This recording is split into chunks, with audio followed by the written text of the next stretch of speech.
Chen Ping melihat bahwa itu adalah masalah keluarga dan tidak mudah untuk mengurusnya, jadi dia berkata, kediaman saudaramu ada di depan, tetapi perkelahian pribadi tidak diperbolehkan di Kabupaten Jialing, saya khawatir itu tidak akan terjadi, begitu mudah bagimu untuk mengambil saudaramu. Chen Ping tahu bahwa sekarang Watt kaya, dia pasti tidak ingin kembali ke ujung utara untuk menderita, dan dia akan dihukum setelah kembali, dan dia bahkan lebih tidak rela. Dan dia tahu bahwa di Kabupaten Jialing, selama dia tidak keluar, tidak ada yang bisa membawanya pergi secara paksa, ini harus menjadi alasan mengapa Nahwat datang ke Kabupaten Jialing. Jika dia tidak kembali bersamaku, bahkan jika aku mempertaruhkan nyawaku, aku akan membawanya pergi. Dia melakukan hal semacam ini dan mempermalukan seluruh keluargaku. Aku tidak akan pernah memaafkannya dengan enteng. Wajah Wagu penuh amarah, sepertinya dia bertekad untuk membawa Watt pergi.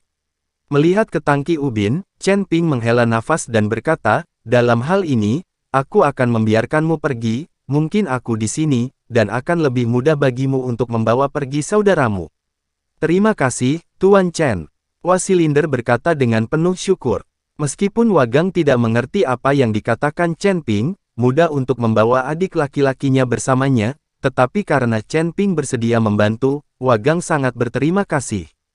Chen Ping mengikuti Watt kembali ke halaman Watt ketika Watt melihat Watt, dia jelas terkejut. Segera setelah itu, dia berbalik dan melarikan diri, tetapi langsung dihentikan oleh dua klan yang dibawa oleh Wagang. Kakak, Watt melepas topengnya, dan berteriak ke Tong dengan panik. Diam, aku tidak punya saudara laki-laki sepertimu, sungguh memalukan kamu melakukan hal seperti itu. Kembalilah bersamaku sekarang dan terima hukuman dari Patriark. Wafat dimarahi dengan keras. Saudaraku, aku tidak bisa kembali. Jika aku kembali, kamu akan mati. Tolong, jangan bawa aku kembali. Watt tiba-tiba berlutut di depan Tong Ubin, memohon dengan getir. Tapi wajah Watt Teng masih dingin, dan dia tidak bergerak sama sekali, malah melangkah maju dan meraih bahu Watt, ingin membawanya pergi. Saudaraku, ini Kabupaten Jialing, jangan paksa aku, jika kamu melakukannya, kita berdua akan dihukum. Watt kemudian mengancam Wagang dengan aturan Kabupaten Jialing.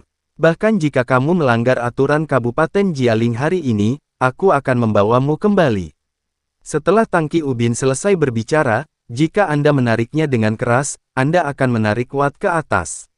Dan mata Watt berkilat dingin, dia menekuk punggungnya, meraih pergelangan tangan Wachuan, dan tiba-tiba berlari ke depan. Watt tidak punya waktu untuk bereaksi sama sekali, seluruh orang itu dipukul mundur beberapa langkah oleh Watt.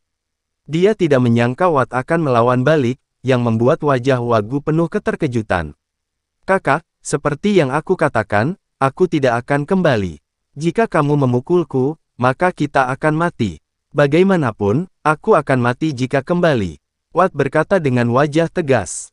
Bahkan jika ikannya mati dan jaringnya putus, dan kamu membawa tubuhmu kembali, kamu harus kembali dan menerima hukumannya. Setelah Wachuan selesai berbicara, dia melompat dan menamparkan Watt dengan telapak tangannya. Dapat dilihat bahwa Wagang benar-benar memusuhi adik laki-laki ini. Melihat Watt menamparnya dengan keras, Watt tidak lagi ragu, semakin dia melambaikan telapak tangannya, energi di tubuhnya terus meledak. Alasan mengapa Watt melakukan ini adalah agar para penjaga di Kabupaten Jialing merasakan bahwa ada perkelahian pribadi di dekatnya, dan kemudian datang untuk menghentikannya. Kekuatan Wagang dan Watt setara, dua orang bertarung bersama, sulit untuk menentukan pemenangnya dalam waktu singkat.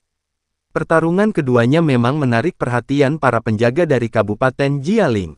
Hanya saja para penjaga itu melihat dari kejauhan, tapi tidak ada yang berani masuk ke halaman untuk menghentikan mereka. Karena Chen Ping ada di tempat kejadian, mereka hanya pion, dan mereka hanya akan dimarahi jika mereka masuk.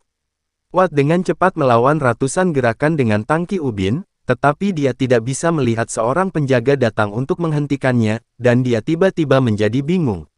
Wachuan memanfaatkan kepanikan Watt dan menendang perut Watt dengan keras.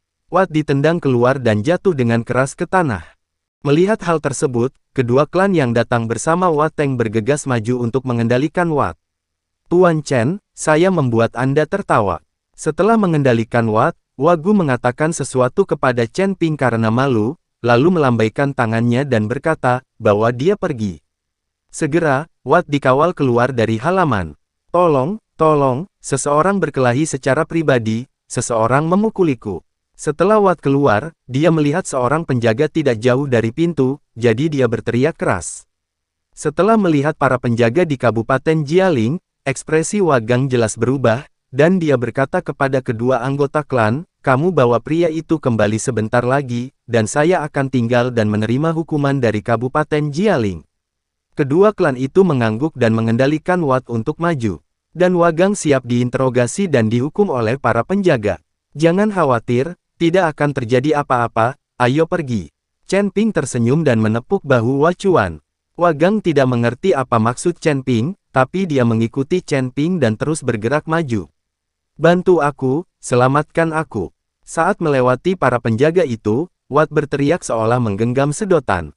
Wagang gugup, siap menjelaskan kepada penjaga kapan saja.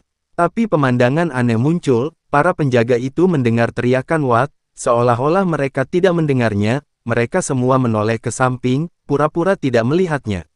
Kali ini, silinder ubin itu langsung bingung, dan dia menatap para penjaga dengan tak percaya.